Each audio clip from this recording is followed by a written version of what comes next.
सर्वविदित तथ्य यह है कि श्री राहुल गांधी जी यदा कदा विदेश यात्रा करते हैं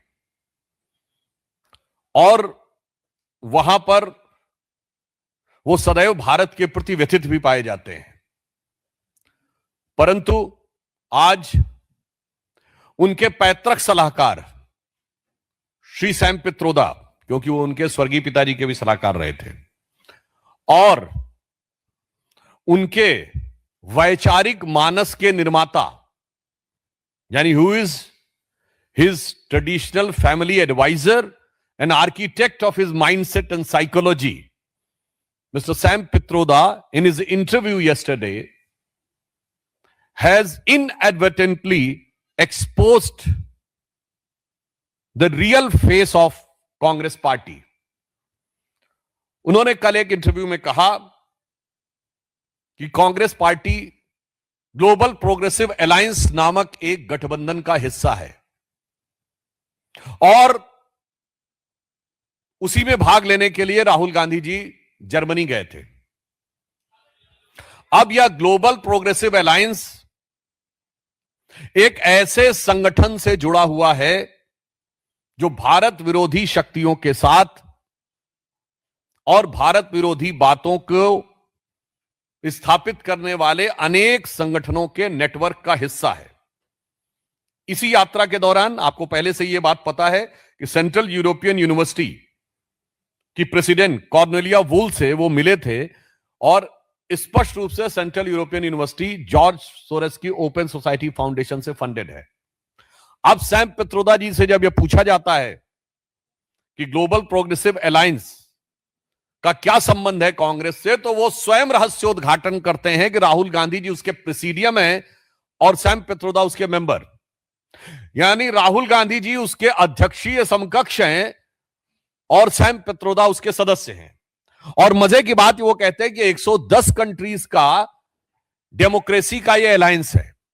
मैं सैम पित्रोदा जी और कांग्रेस के तमाम वरिष्ठ लोगों से पूछना चाहता हूं, भाई साहब 110 कंट्री दुनिया में हैं कौन से जिनमें स्थायी लोकतंत्र है? मैं पूछना चाहता हूं। 190 देश कुल हैं जिसमें 57 मुस्लिम देश हैं, स्थायी लोकतंत्र किसी में नहीं, 57 या माइनस। इसके अलावा कम से कम 30-40 देश राजतंत्र हैं ऑफिशियली, उनको माइनस कर दीजिए तो संख्या 100 के नीचे आ जाती है। बाकी डिक्टेटर रिजीम है। तो वेस्टर्न वर्ल्ड को छोड़कर ईस्ट में अगर आप देखें तो ऑस्ट्रेलिया, न्यूजीलैंड, जापान और भारत के अलावा कोई स्थायी लोकतंत्र नहीं है। तो पहले यह दिखाई पड़ता है कि लोकतंत्र के आवरण में यह कौन से देशों का समूह है जो लोकतंत्र के नाम के ऊपर वास्तविक लोकतंत्र के आधार भारत के ऊपर आघात करता हुआ दिखाई पड़ता है। Now I want a clear answer from the Congress party. Which are these 110 countries which you yourself says that there is a democratic alliance of 110 democratic countries? Because there are around 57 Muslim countries in which there is no vibrant, consistent democracy. They are either theocratic states or very weak, fragile democracies. Around 30-40 states still which are monarchies. There are significant number of countries which are dictatorial regime. So which are these countries which in the disguise of democratic countries try to damage the cradle of democracy in the world, that is India? Because there are only 33-34% population which is under democracy in the world, out of which 17% are we. Other than the Western world, in East only India, New Zealand, Australia and Japan are the consistent, strong, vibrant democracies. So when it was asked, it has been exposed that Congress is officially there having position in that global alliance which tried to malign and mar the reputation and democracy in India. उसके बाद उनसे सवाल पूछा जाता है कि George Soros के साथ जुड़े लोगों के साथ वो उठते बैठते हैं तो वो क्या कहते हैं, मुझे कोई फर्क नहीं पड़ता। इंग्लिश में उन्होंने कहा वी डोंट केयर। तो मैं आज कांग्रेस से पूछना चाहता हूं कि अगर आप ये कह रहे हैं वी डोंट केयर, तो मैं उनसे पूछना चाहता हूं हुम डू यू केयर? फिर मैं कह रहा हूं, आपने कहा मुझे किसकी परवाह नहीं, तो आज हम कांग्रेस से पूछना चाहते हैं आपको किसकी परवाह है? जो बाध्य करता है कि आप संसद के सत्र के दौरान जाते हैं, वहां पर किसकी परवाह है, किसका दबाव है और किसके हुक्म का पालन करने के लिए आप विदेश जाते हैं? चलते संसद सत्र के दौरान और भारत विरोधी शक्तियों के साथ मंच साझा करते हैं। इससे एक बात बहुत स्पष्ट हो गई है कि कांग्रेस पार्टी अब सैम पित्रोदा के यह कहने के बाद, मैं कांग्रेस पार्टी से पूछना चाहता हूं, भारतीय जनता पार्टी कांग्रेस पार्टी से पूछना चाहती है, क्या आप भारत विरोधी वैश्विक दुरभिसंधि के सदस्य बन गए हैं? We want to ask the Congress party, have you become the member of the nefarious nexus of anti-India global forces, as it has been accepted by Mr. Sam Pitroda, giving a proper and categorical reference to Rahul Gandhi? और अब ऐसा प्रतीत होता है कि भारत विरोधी इस वैश्विक दुरभिसंधि के राहुल गांधी जी भारतीय राजनीति में स्थायी प्रवक्ता हो गए हैं। जैसे संयुक्त राष्ट्र संघ में स्थायी प्रतिनिधि होते हैं, वैसे राहुल गांधी जी भारत विरोधी वैश्विक शक्तियों के गठजोड़ के भारत की राजनीति में स्थायी प्रतिनिधि हो गए हैं। It seems if Congress doesn't reply categorically, then it can be inferred that Rahul Gandhi has become the permanent representative of anti-India global nefarious part of life. Don't make them part of your period. Choose better, choose newer. process of India. अब इससे पहले भी याद करिए, एक संगठन FDLAP, forum for democratic liberties Asia Pacific की को चेयरमैन सोनिया गांधी जी पाई गई थी। वो को चेयरमैन अभी भी हैं और ये भी जॉर्ज सोरस से फंडेड था, जिसका जवाब आज तक कांग्रेस ने नहीं दिया हुआ है। और अभी राहुल गांधी जी कुछ दिन पहले, आपको ध्यान हो, बहुत आपत्ति किए थे कि Russian president Shri Vladimir Putin ji से उनकी मुलाकात नहीं हुई।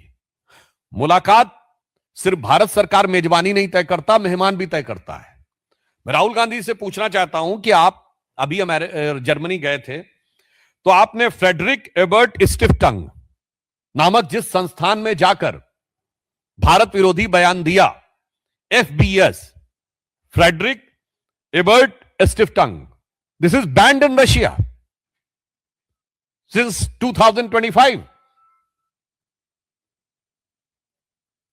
The Department of Ministry of Justice in April 2025 of Russia has stopped all the activities of this organization in Germany. अब आप बताइए, आप किसी देश के द्वारा अनलॉफुल और देश विरोधी घोषित किए गए संगठन के फोरम पे जाकर भाषण देंगे, फिर कहेंगे कि वो देश आपको मिलना नहीं चाहता आपसे। इससे यह स्पष्ट हो जाता है। और इससे पहले भी आप लोगों को यदि विस्मृत हो गया हो तो मैं दोबारा स्मरण दिलाना चाहता हूं कि 23 जनवरी 2020 को वर्ल्ड इकोनॉमिक फोरम डावोस में जॉर्ज सोरस ने बाकायदा कहा था कि दुनिया में सिविल सोसाइटी को दोबारा स्थापित करने के लिए और नेशनलिस्ट फोर्सेस को समाप्त करने के लिए $1 बिलियन उन्होंने रखा है। और भारत और प्रधानमंत्री श्री नरेंद्र मोदी जी का नाम उन्होंने सिंगल आउट करके कहा था। यानी अब ये कोई ढकी छुपी बात नहीं है कि on 23rd of January 2020 George Soros in the World Economic Forum in Davos has categorically pledged $1 billion to establish the battle for erosion of civil society and fight nationalist. Again, I am emphasizing, fight nationalist. It means those who are fighting are definitely not nationalist. And then he said that during the speech, he singled out India, calling the rise of nationalism under Modi government as the biggest and frightening setback. यानी भारत में श्री नरेंद्र मोदी जी के नेतृत्व में राष्ट्रवाद का उदय उनके लिए बहुत गंभीर धक्के के समान है। अब इससे एक बात और स्पष्ट हो गई है कि राहुल गांधी जी को कांग्रेस और कांग्रेस पार्टी के द्वारा सत्ता प्राप्ति की समस्त संभावनाएं समाप्त होती नजर आ रही हैं। इसलिए सिर्फ वो भारत विरोधी विदेशी शक्तियों के आधार पर सत्ता पाने का दिवा स्वप्न देख रहे हैं। क्योंकि अगर वो ये कहते हैं कि उनको चुनाव में वांछित सफलता नहीं मिलती, तो मैं आप सबसे पूछना चाहता हूं, आपने कितनी बार कांग्रेस के कार्यकर्ता सम्मेलन देखे हैं विगत 11 वर्षों में? राहुल गांधी जी को प्रोजेक्ट करने की यात्राएं देखी हैं? हमारी पार्टी में बूथ लेवल वर्कर्स के सम्मेलन जिलों जिलों में होते हैं। कांग्रेस के कितने सम्मेलन आपने देखे? मंडल अध्यक्ष स्तर के कितने सम्मेलन देखे? जिला अध्यक्ष, जिला स्तर के कार्यकर्ताओं के कितने प्रशिक्षण वर्ग देखे? सांसदों का अभी प्रशिक्षण वर्ग 2 महीना पहले हुआ था। आप सबने माननीय प्रधानमंत्री जी की फोटो देखी होगी, वो पीछे की रो में बैठे हुए थे और युवा सांसदों को आगे करके उनके भाषण दिए गए, फिर ग्रुप से बात। ऐसा कोई कार्यक्रम देखा कांग्रेस के द्वारा?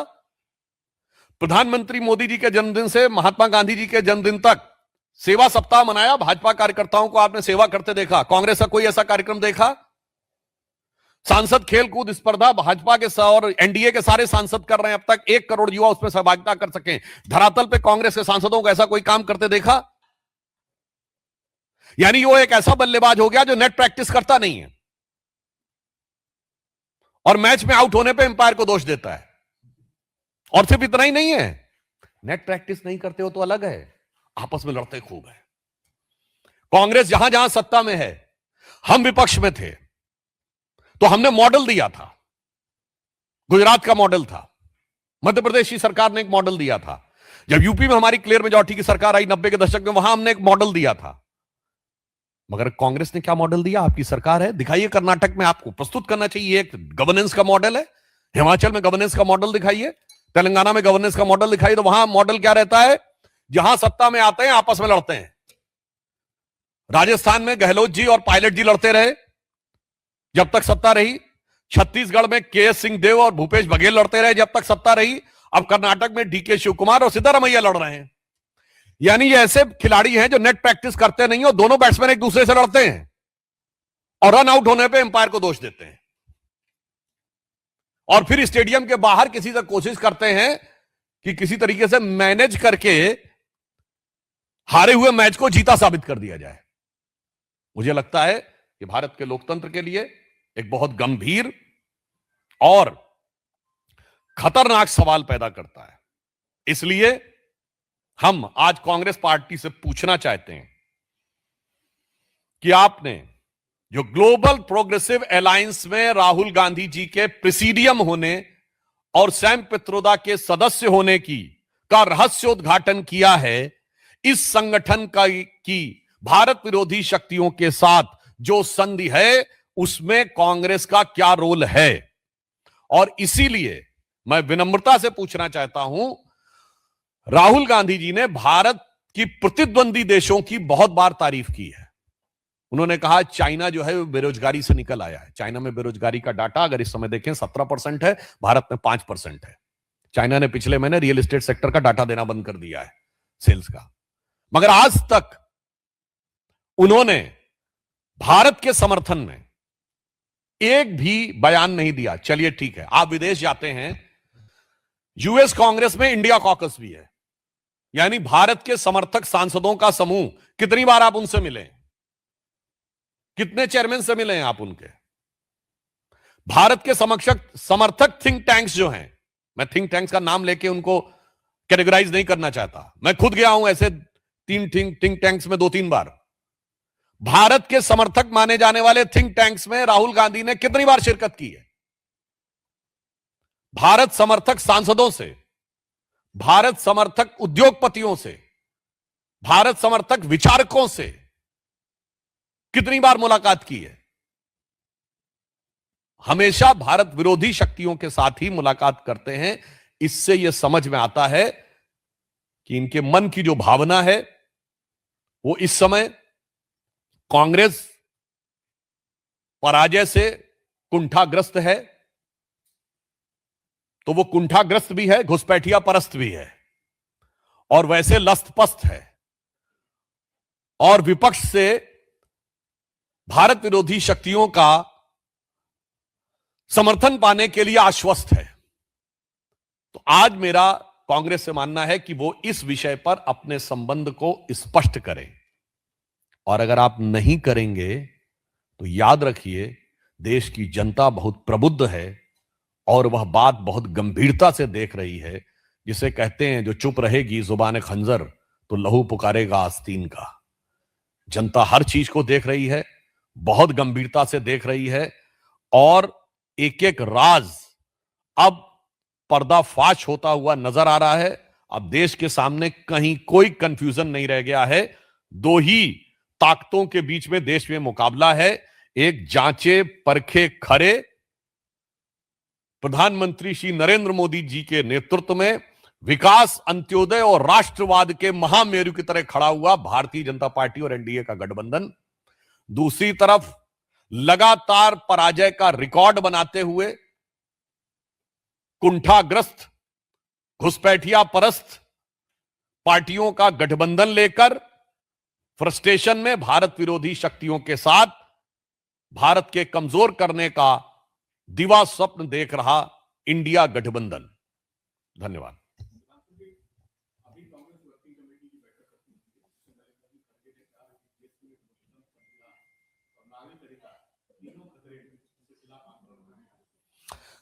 देखिए, इस विषय में मैं सिर्फ इतना कहना चाहूंगा कि जो लोग ये कहते हैं कि बोलने की स्वतंत्रता और अन्य चीजों के बारे में, आज डिजिटल जमाना है और पिछले 11 वर्षों में आप सब लोग जाके चेक कर लीजिएगा, प्रधानमंत्री श्री नरेंद्र मोदी जी के विरुद्ध आलोचना नहीं, अपमानजनक नहीं,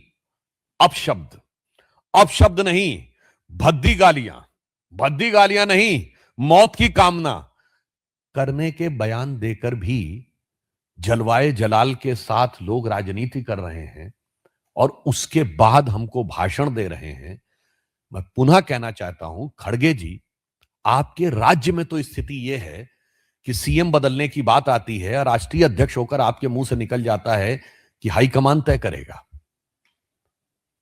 तो आप अपने राज्य में तो निर्णय लेने की स्थिति में नहीं हैं, आप लो कमांड हैं, तो हाई कमांड को आप डिक्टेट नहीं कर सकते हैं। तो मुझे लगता है देश को प्रवचन देने से बचने का प्रयास करना चाहिए। आत्मावलोकन करिए, आत्म प्रवंचना नहीं, सेल्फ इंट्रोस्पेक्शन करिए, सेल्फ डिसेप्शन नहीं।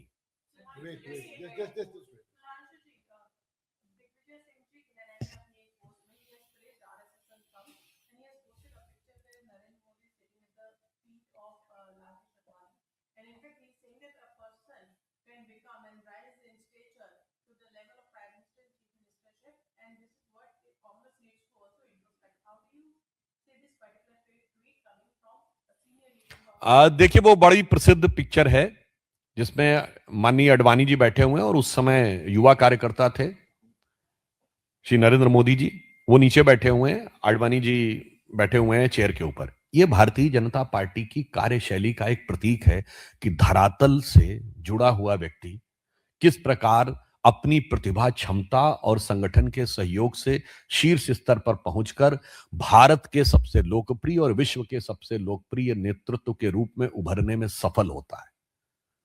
तो कहीं ना कहीं दिग्विजय सिंह जी को भी, अब वो बहुत वरिष्ठ हो गए हैं, राजनीति को उन्होंने देखा है, तो इस रूप में जाके हो सकता है उन्हें इस बात का एहसास हो रहा हो, क्योंकि हमारे श्री नरेंद्र मोदी जी गुदड़ी के लाल हैं और उनका नेतृत्व जवाहर के लाल जी से है।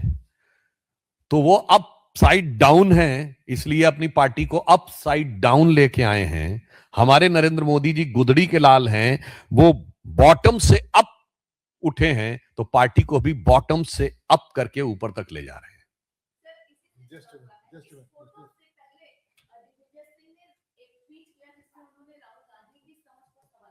मुझे लगता है ये कांग्रेस का अंदरूनी मामला है, उसमें कोई बहुत महत्वपूर्ण बात नहीं है। आपने जो सवाल किया इस पे मुझे एक चीज और ध्यान आ गई।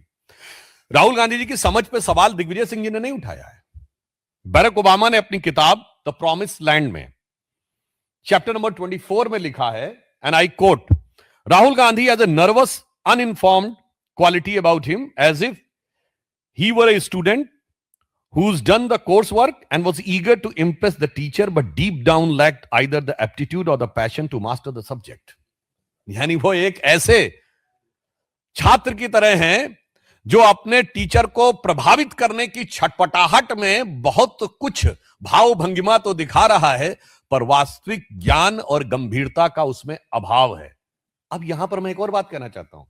भाई साहब, यूएस प्रेसिडेंट किसी के बारे में अगर ओपिनियन बनाता है तो ये यूएस में बहुत डाउन द लाइन आर्काइव्स में जाता है. उसके बाद यूएस में उनको बुलाया जा रहा है बड़ी बड़ी यूनिवर्सिटीज के द्वारा. ये अपने आप में आश्चर्यजनक नहीं लगता आपको? मतलब ये तो अमेरिकन सिस्टम के लिए मैं पूछना चाहता हूं, उनके लिए एक फूड फॉर थॉट है मेरा. And I want to put for a food for thought for American establishment. If your president has this type of opinion about a person, then how he can be allowed and how he was invited for Ivy League universities to give a objective view, and the view can be considered objective. This questions the objectivity and neutrality of the entire foreign visits of Rahul Gandhi.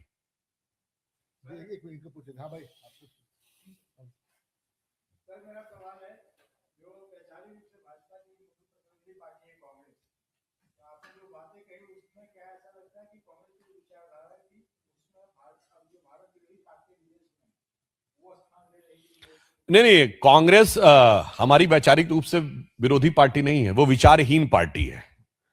क्योंकि विचारधारा आधारित भारत की राजनीति में दो ही दल हैं, Bharatiya Janata party और communist party.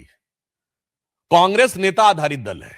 Congress is fundamentally a leader based power oriented party. We are cadre based ideology oriented party. तो विचारधारा वाली पार्टी हम हैं, और उनकी विचारधारा इस समय एक है. जैसे पानी के बगैर मछली छटपटाती है, वैसे सत्ता के बगैर कांग्रेस छटपटा रही है. और यह बात मैं ऐसे ही नहीं बोल रहा हूं. 2014 में उनको लगा था कि तुक्का लग गया, 19 में तो हम आ जाएंगे. आपने देखा होगा 19 के बाद छटपटाहट बढ़ी है. ये जॉर्ज सोरस का बयान मैंने जनवरी 2020 का कोट किया है. और 24 के बाद वो छटपटाहट तड़फड़ाहट में बदल गई है. तो उनकी विचारधारा सत्ता है, हमारी विचारधारा राष्ट्र की महत्ता है.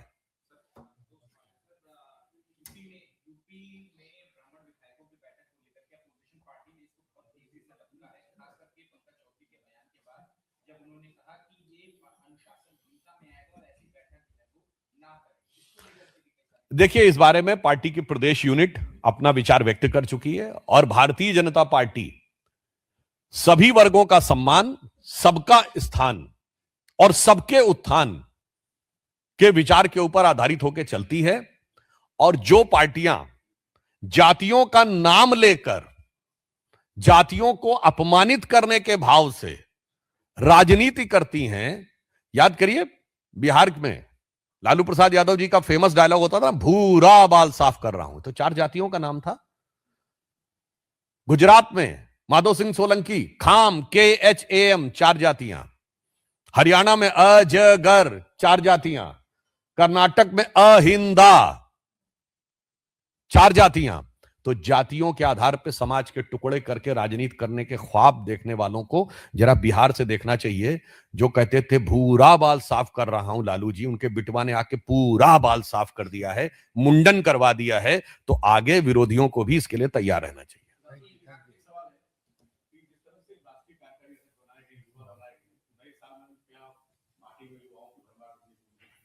ये हमारे केंद्रीय नेतृत्व का प्रोरोगेटिव है, और आपको देखने को मिलेगा जैसे समय समय पे एक से एक प्रभावी नेतृत्व भारतीय जनता पार्टी से मिलना. और वैसे एक मैं आपको बात बता दूं, मैं आप सबके लिए कहता हूं, पार्टियों में अंतर क्या होता है.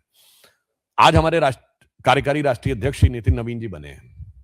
आप में से किसी को इस विषय की जानकारी नहीं होगी बनने से पहले. जब श्री नड्डा जी बने थे 2-3 साल पहले, किसी को क्या जानकारी थी? क्या श्री अमित शाह जी बने उससे 2-3 साल पहले किसी को जानकारी थी?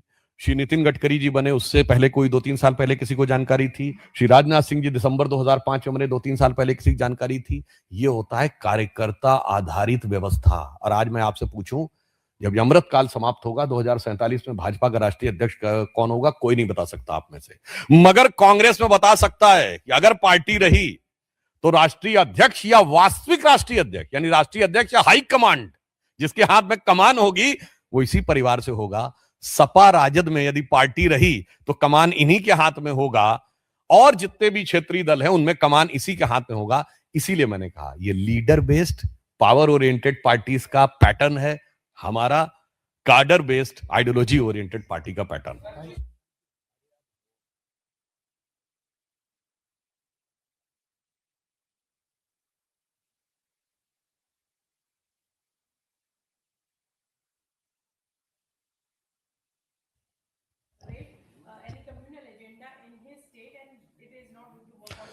Those government whose ministers officially has used this type of dastardly statement that eradication of Sanatan Dharma was a well thought of conference. And they have audacity to say that they want to have a communal harmony in the country. And moreover that the next day, Hindu Dharma is a virus. It is a corona. And they want to create hatred among the states. What type of dastardly statement was given by DMK minister about the Bihar people? We do not consider any work as low or mean.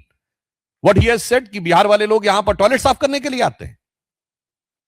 And not only this, you remember in 2023 when BJP won Rajasthan, Madhya Pradesh and Chhattisgarh, there was a statement by DMK minister कि BJP सिर्फ गोमूत्र के राज्यों में जीत सकती है. So I would like to convey it through you to Mr. Stalin that you want to create a disharmony among states by using the word कि BJP गोमूत्र के राज्यों में जीत सकती है. We have expanded down the south and others, that's altogether different. But one thing, मैं DMK से कहना चाहूंगा, there is a antifungal, antibacterial, medicinal patent for gomutra in US, and the patent number is 6410059. Kindly convey it to Stalin ji and his ministers that you are saying that the BJP can only win in the Gomutra states, and there is a US patent for antibacterial, antifungal, medicinal properties for Gomutra, that is 6410059. So you have to clean your Macaulay Marxist mindset or the Stalin's legacy through Gomutra, then you will be able to have an organic, natural mindset to witness the real India.